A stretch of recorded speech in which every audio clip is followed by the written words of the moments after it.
Assalamualaikum warahmatullahi wabarakatuh. Hai teman-teman semuanya, selamat datang kembali ya di channel Studio Horor. Studio Horor kali ini akan menceritakan tentang sebuah kisah cerita seram di gondol. Cerita misteri kali ini bersumber dari @sankara anggita. Lalu, bagaimana kengerian dari kisah kali ini? Mari kita simak kisah ini bersama-sama.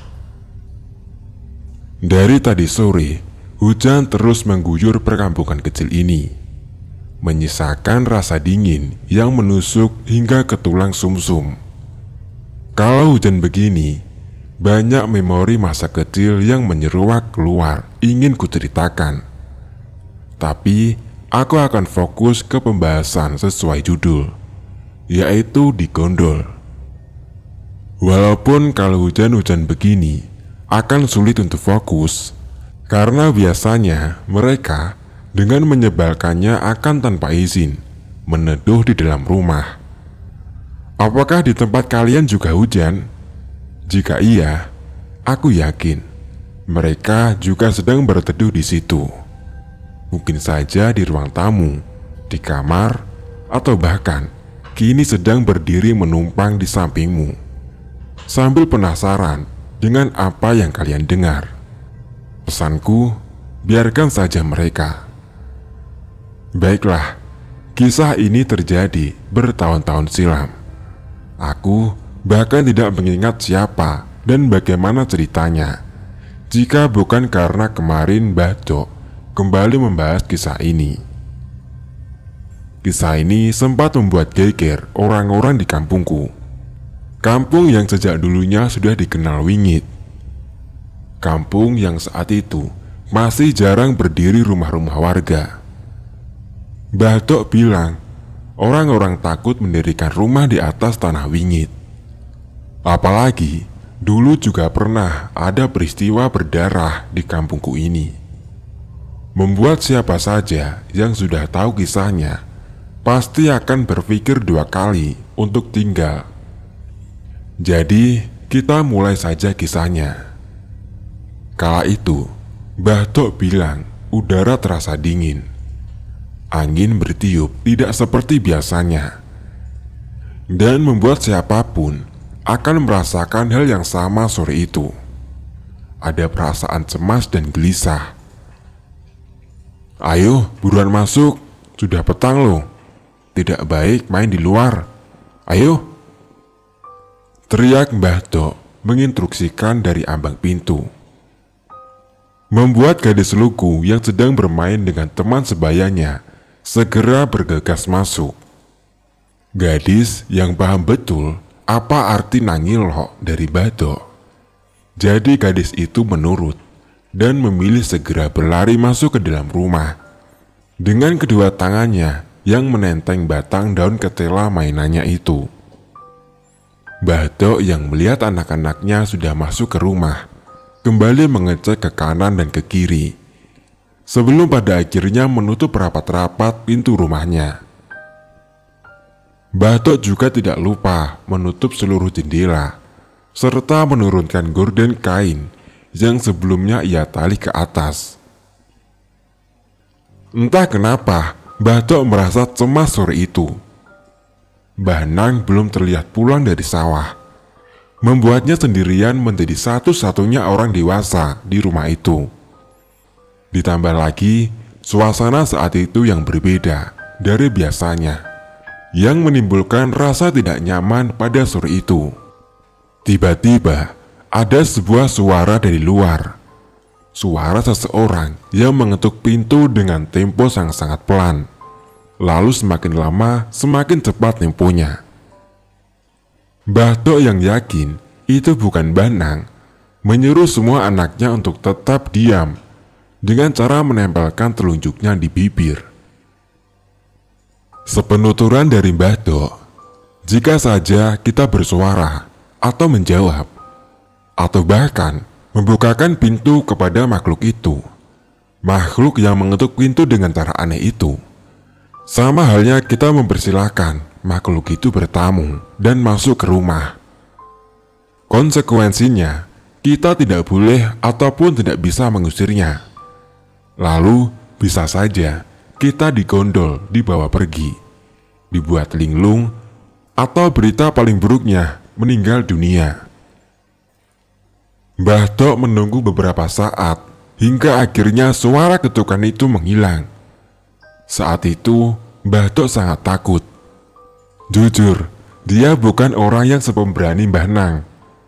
Karena Mbah Tok tidak memiliki penjaga sekuat Mbah Nang dan tidak memiliki ilmu apapun. Rasa was-was dan tegang saat itu terus berlangsung. Sampai akhirnya ada suara ketukan lumayan kuat dengan diiringi panggilan nama. "Buka, Bu, ini aku, Prayit." Ya, itu adalah suara dari Mbah Nang. Jadi Mbah Tok dengan yakin segera membuka pintu dengan cepat. "Syukur, alhamdulillah Pak, kamu sudah pulang," kata Mbah Tok, tidak bisa menyembunyikan kekhawatirannya sembari kembali menutup pintu. "Ada apa sih, Bu? Kok kamu seperti ketakutan begitu?" ujar Mbah Nang yang sedang menuangkan air putih ke dalam gelas. "Nggak tahu Pak, udaranya dingin dari tadi sore. Beda, nggak kayak biasanya loh. Juga tadi ada yang mengetuk pintu, entah siapa. Aku takut Pak." Tapi kamu tidak membuka pintu kan Bu?" teriak Mbah Nang memastikan langkah yang diambil oleh Mbah Tok. "Ya tidaklah Pak, aku ingat pesanmu. Jangan bukakan pintu jika tidak ada salamnya. Tapi Pak, itu apa ya?" tanya Mbah Tok yang tidak ditimpali oleh Mbah Nang, yang malah memilih segera ke kamarnya. Mbah Nang tahu jika ada yang tidak beres jika mereka kembali muncul ke perkampungan kecil seperti ini. Jadi beliau mencari wangsit agar tahu apa yang sebenarnya akan terjadi.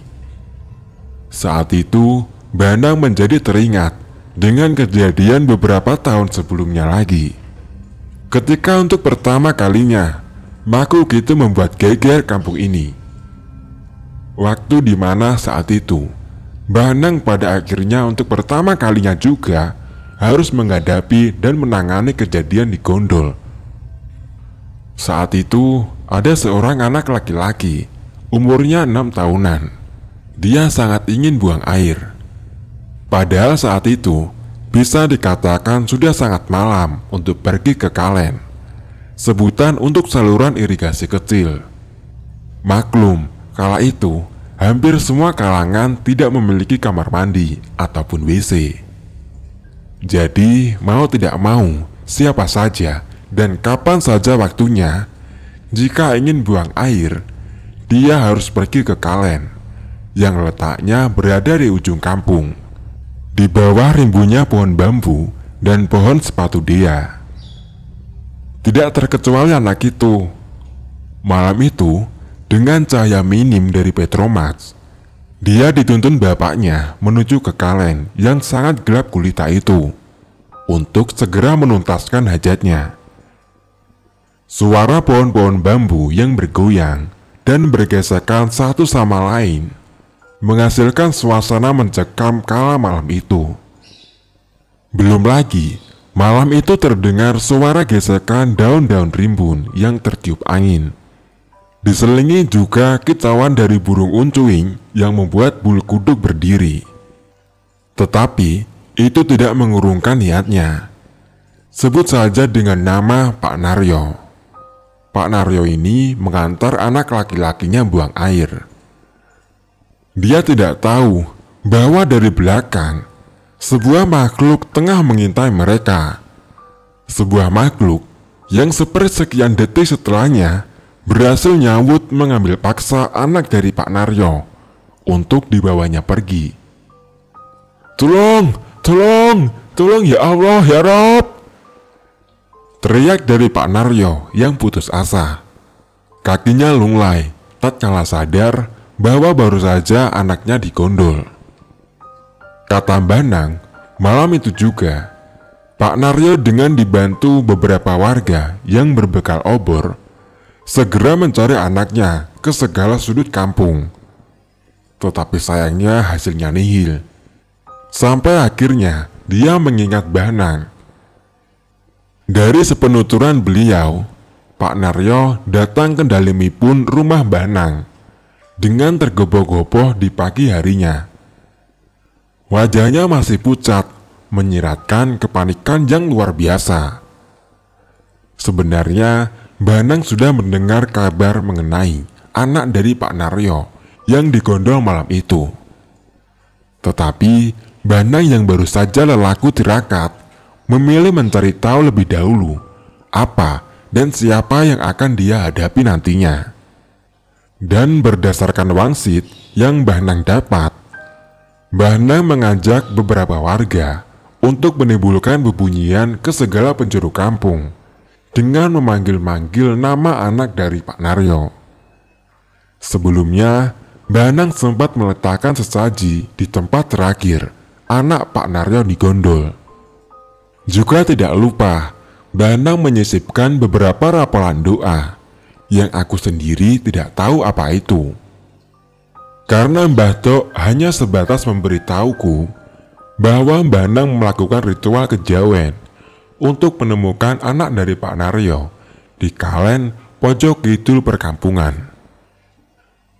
Hari pun sudah menjelang siang, tetapi anak Pak Naryo tidak ditemukan dimanapun juga. Istri dari Pak Naryo, yaitu Bu Darsi, terus menangis menanti kepulangan anak laki-laki satu-satunya itu. Sampai pada akhirnya Mbah Nang tanpa banyak suara naik ke atas pohon nangka di dekat sumur tua di daerah rumah Pak Naryo. Perlahan beliau turun dengan menggendong seorang anak laki-laki kecil. Ya, anak dari Pak Naryo. Semua orang yang melihat langsung mengucapkan alhamdulillah dengan perasaan yang tidak percaya. Bagaimana tidak? Sudah sejak malam, semua orang mencari ke seluruh sudut kampung, dan anak itu benar tidak ada. Posisi terakhir sebelum digondol pun itu berada di ujung kampung, di mana itu lumayan jauh dari rumah Pak Naryo. Dan bagaimana mungkin anak itu bisa ditemukan di atas pohon nangka di dekat juga rumah Pak Naryo? Pohon nangka yang buahnya sangat banyak dan sudah tua itu membuat siapa saja, termasuk Mbah Nang yang baru saja naik, yang akan menggogrokkan buah nangka itu dari pohonnya ke tanah, karena buahnya yang sudah benar-benar matang. Anakmu sudah ketemu, Nar. Jangan kelupaan membuat acara kenduri, syukuran, berdoa kepada Gusti, kata Mbah Nang yang menyerahkan anak manis itu kembali ke pelukan ibu bapaknya. Bu Darsi yang melihat anaknya kembali tidak henti-hentinya menguraikan air matanya. Ia terus memeluk erat dan menciumi wajah anak kesayangannya itu. Ya Allah ya Rob, nak, jangan hilang lagi ya nak, anak tampan. Bu Darsi tidak bisa lagi membendung rasa harunya. Dia terus berterima kasih kepada Mbah Nang dan semua warga yang turut membantunya. Tetapi siapa sangka setelah itu kejadian gondol ini masih terus saja terjadi. Mbah Tok pernah bercerita bahwa Mbah Nang pernah mengobrol dengan Yang Bau Rekso di daerah kampungku. Dari penjelasannya, makhluk itu memang sangat suka mengambil anak kecil, orang yang suka melamun, sedih, putus asa, atau bahkan orang-orang yang kurang ajar atau baying. Wujudnya reyap-reyap, tidak jelas wajahnya, entah itu laki-laki atau perempuan, dan pastinya dia tidak sendirian. Aku sendiri pun belum pernah melihatnya, dan semoga saja tidak akan pernah dipertemukan dengan makhluk yang seperti itu.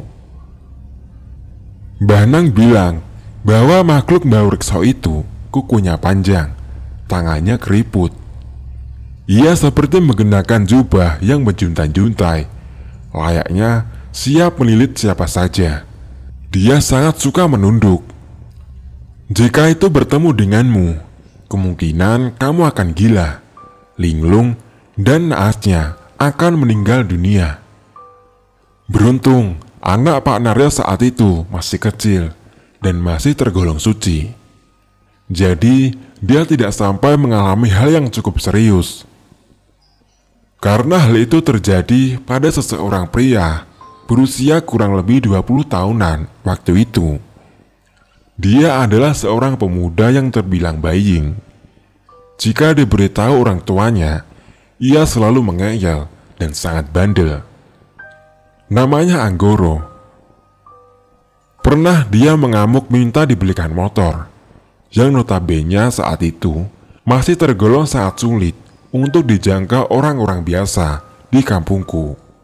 Bahkan orang-orang kaya di kampungku pun masih jarang yang memiliki motor pribadi. Saat itu, Anggoro mengamuk tidak terkontrol. Dia melempar semua bekakas di rumahnya dan terus mengumpat kepada kedua orang tuanya yang sudah sepuh saat itu. Bahkan tangannya itu dengan lancang mendorong ibunya hingga terjungkal di pelataran rumahnya. Dia tidak segan mendorong ibunya dan terus mengumpat bapaknya. Bahkan dia sempat meludah di depan kedua orang tuanya yang sudah terang-terangan menitikkan air matanya.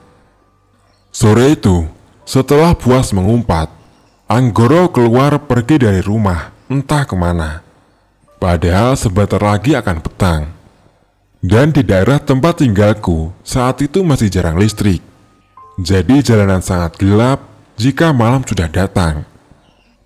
Pak Trimo membantu Bu Sundari berdiri dari tanah. Dia menuntun istrinya untuk segera masuk ke dalam rumah, karena sebentar lagi malam sudah datang.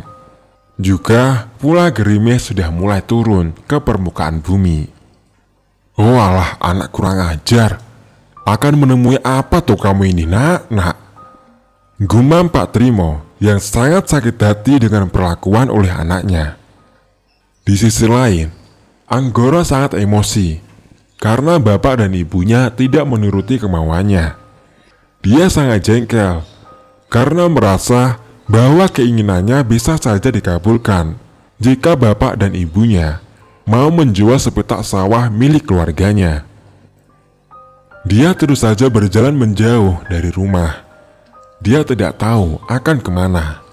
Tetapi emosi menuntunnya menjauh hingga ke ujung kidul perkampungan. Hari mulai gelap, membuatnya tidak bertemu dengan salah seorang pun di jalan. Sampai sadar-sadar ia sudah di bawah pohon sepatu dia yang daunnya sangat rimbun itu. Sial, kenapa juga aku berjalan sampai sini? Umpat Anggoro yang telah sadar dia berada di ujung kampung yang jauh dari permukiman warga. Asem, kurang ajar. Umpat Anggoro kesal yang kemudian berniat kembali ke jalan yang semula ia tapaki. Ia berjalan lebih cepat karena sebentar lagi pasti sudah sangat gelap. Jalanan akan tidak nampak jika tanpa obor. Di pertengahan jalan, hari sudah benar-benar sangat gelap. Ditambah hujan yang mengguyur kampung kecil itu menambah Anggoro harus berjalan pelan-pelan agar tidak salah jalan atau malah jatuh.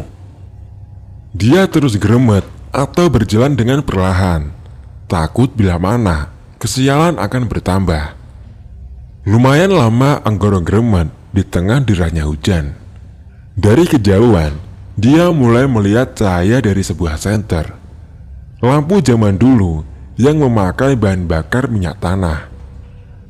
Dia yakin itu adalah rumahnya, karena secara geografis posisi rumahnya berada di pojok dibanding rumah-rumah warga lainnya. Dia pun memicingkan matanya di tengah guyuran hujan itu. lumayan sulit berjalan di bawah terjangan air hujan dan malam gelap tanpa adanya lampu. Sampai sebuah suara berat yang mengagetkannya. Suara yang tidak memanggilnya, tidak juga berkata apa-apa, hanya deheman yang mirip dengan gerangan.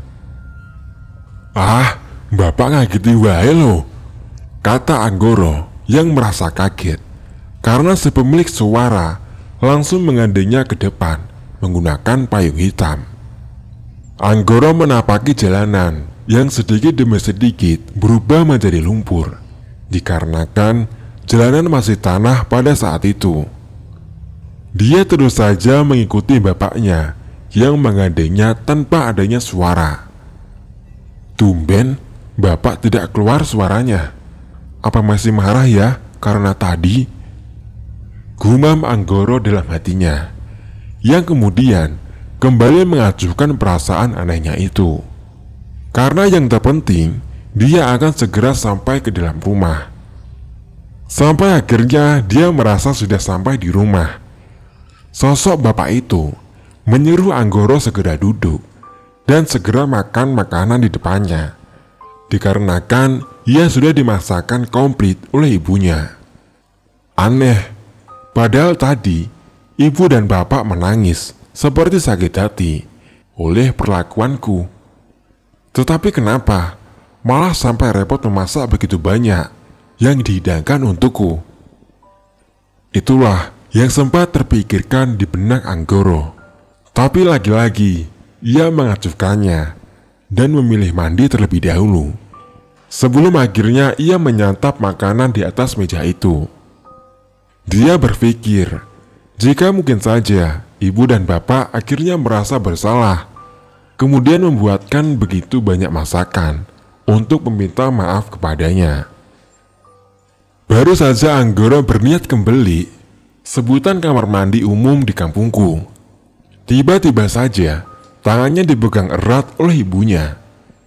Kepalanya menggeleng, menandakan agar mengurungkan niatnya. Anggoro didekap oleh sosok ibunya itu. Lalu ia sama sekali tidak ingat apa yang terjadi berikutnya.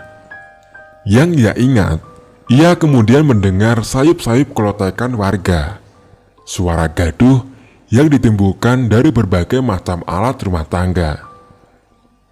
Dan setelah kejadian itu, sepenuturan dari narasumber, Anggoro menjadi linglung. Dia sangat pendiam dan sering menyendiri. Tatapannya juga selalu kosong. Lalu tiba-tiba seketika berubah sangat ketakutan, dan itu terjadi terus-menerus. Hingga tepat 40 hari setelah kejadian, Anggoro dinyatakan kehilangan penglihatannya. Di malam sebelum Anggoro kehilangan penglihatannya itu, dia sempat menjerit histeris. Dia merasa ada helai demi helai rambut yang menutupi matanya. Matanya perih, tertusuk helaian rambut yang entah dari mana, yang terus saja masuk ke matanya tanpa henti, sampai semua pandangannya benar-benar dalam kondisi gelap. Setelah kejadian di malam hari itu, dia mencoba memberanikan diri. Dia pun bercerita. Dia bercerita bahwa selama ini dia terus didatangi oleh makhluk yang wujudnya mengerikan. Makhluk itu adalah sosok yang sempat mendo-mendo, berubah wujud menyerupai seseorang, menjadi ibu dan bapaknya waktu itu. Makhluk yang terus meyakinkan Anggoro untuk ikut dengan mereka. Bahkan sempat makhluk itu meyakinkan Anggoro dengan iming-iming akan memberikan motor baru, dan Anggoro sempat akan percaya karena hanya orang tuanya yang tahu bahwa dia ingin memiliki motor baru. Kalau saja ibunya tidak pulang dari surau kala itu, dan kalau saja ibunya tidak menyuruhnya sholat kala itu, dia pasti percaya dengan semua bualan dari demit itu.